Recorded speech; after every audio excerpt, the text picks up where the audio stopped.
Welcome to the ThingWorx REST API tutorial part 2. This one is all about examples. You'll find a lot of the basic examples located here, a document on the developer community, and there's a few basic examples contained in the documentation that accompanies this tutorial series as well. I'd like to start with something that's very commonly requested that involves accessing a mashup without having a user login to ThingWorx Composer. And the application of this is in public-facing mashups where users might need to register their own accounts. There's also KCS documentation written on this that can be found here. So here I have a mashup called mashup1 that I'd like to access via REST API with a user who's not logged in to Composer.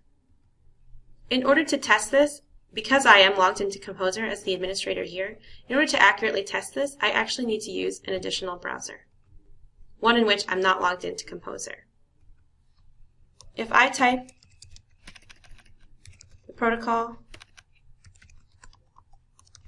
the server, the instance, mashups, and the name of the mashup. And then here I need the application key. I have a standard key set up already that I'll use for purposes of this demonstration that's tied to the administrator user. And I don't advise using app keys that are tied to the administrative users normally. It's much better to associate an app key with an individual user and then give that user specific permissions so that anyone accessing this can't just substitute in to the REST API with slightly different information once they're logged in with this app key and access other parts of Composer. So for security reasons, you should tie the app key to a user that's not the administrator and grant permissions to that user specifically for the mashup. And the permissions that that user would need are defined in this KCS article here. For now, I'll just use the administrative app key that I have set up here to demonstrate what it looks like when you make this call. So we'll go into the browser and put the app key here. And then we need one other flag, which is x ThingWorx session equals true. And this allows it to render through the REST API the actual mashup itself, so it doesn't appear as like HTML or XML. And that's what all this mashup is. It's just a very basic map contained on a mashup.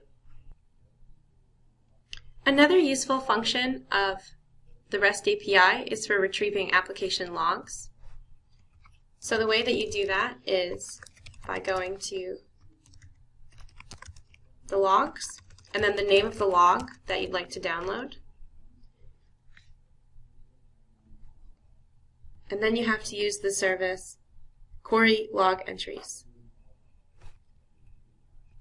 So services query log entries. And the method type here is post.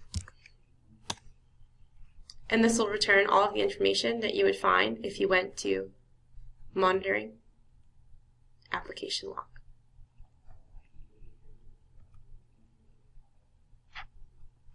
If instead of just returning the entire log here, you'd like to query a certain number of entries or between a certain period of time, then you can do that by using the body found in the accompanying documentation and Postman.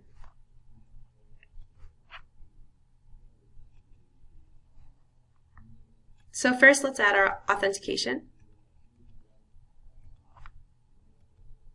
Our content type is application/JSON, as that's what we're going to send in. And the accept type is application/XML, but you could change this to suit whatever needs that you have for the application log.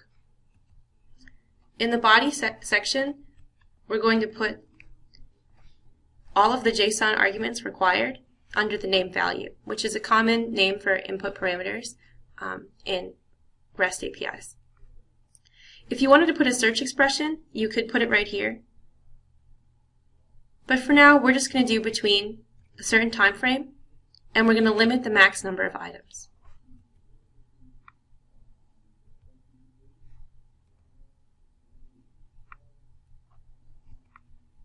Update request. There we go. And so here's all the same information being returned that we saw in the browser as well. And this time the number of items is limited, and these all exist between the times specified. Another useful thing that we could do is download files using the file downloader functionality. And when I'm talking about downloading files, I mean files that are located on a repository. Here's an example of a file repository that I created that contains 2 files. You should be able to see those files on hard disk at whatever location the repository is specified to look for those files. When the repository is on ThingWorx platform, then that folder is usually contained within ThingWorx storage/repository. When it's on the remote device, it can be located in a variety of locations. So the way we do this is, again, we build the REST API call. This time we need to access a file repository. And we want to use the file repository downloader to do that.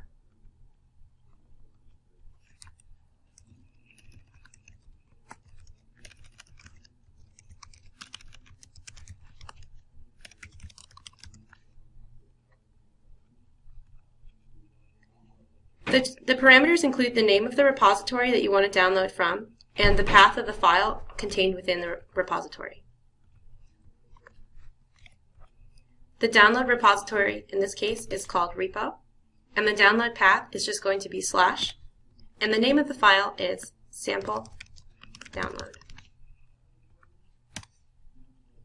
And once I hit enter, you can see the option opens to allow me to open or save this file. Uploading files back is kind of tricky because you have to encode the files in what's called base64 format.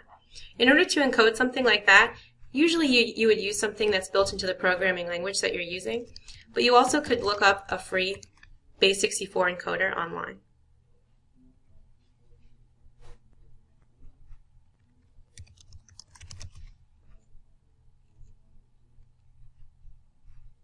And here you can see what it would look like if it was encoded in base64. So you need to use Postman for this.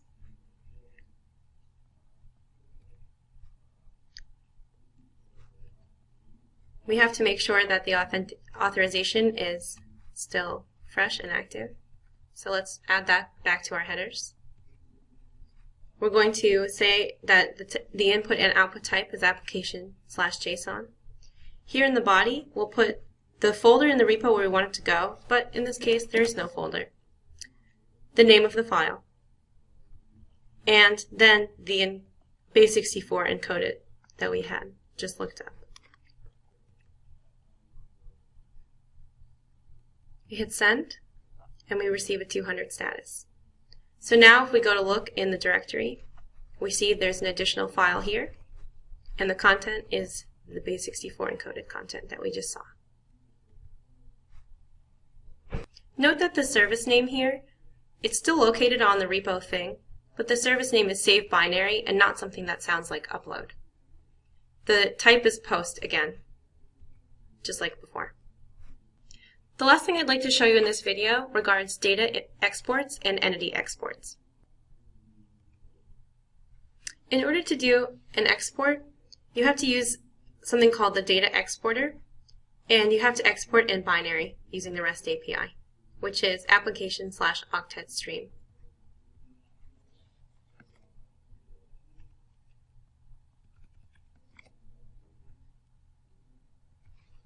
You don't have to specify the method type here because it's a get method type, which is the default for this REST API.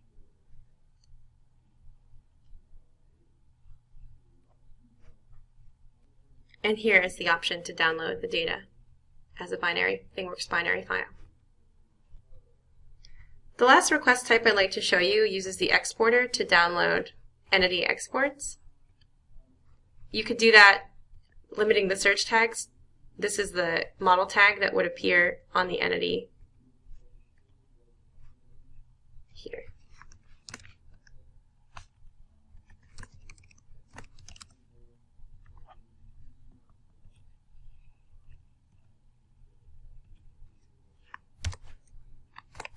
We have to specify the accept type, and we can do this one as either binary or XML.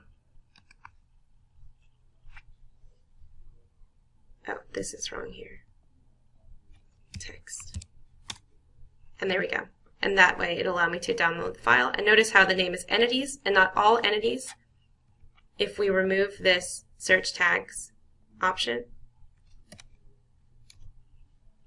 then it will download all entities instead.